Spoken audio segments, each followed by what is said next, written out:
Assalamualaikum guys, I hope you're doing fine. My name is Asha Sadiqa and now we are going to start our next terminology. Our next terminology is bereavement. Bereavement का उर्दू मतलब होता है सोग करना.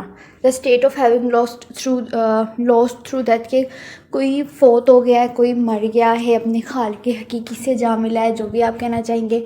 After death of particular किसी person को उसकी मौत की वजह से जब हम खो दें तो उस चीज़ को हम सोग कहते हैं.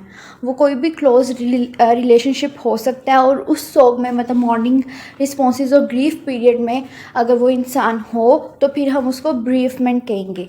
ठीक है, आई होप कि आपको समझ आया हो कि ब्रीफमेंट सोग है, किसी के मरने के बाद का ग्रीफ पीरियड और मॉर्निंग पीरियड को हम ब्रीफमेंट कहते हैं. सो करने को ब्रीफमेंट कहते हैं. ओके, अल्लाह हाफिज़, टेक केयर. लाइक सब्सक्राइब ज़रूर करिएगा. Thank you.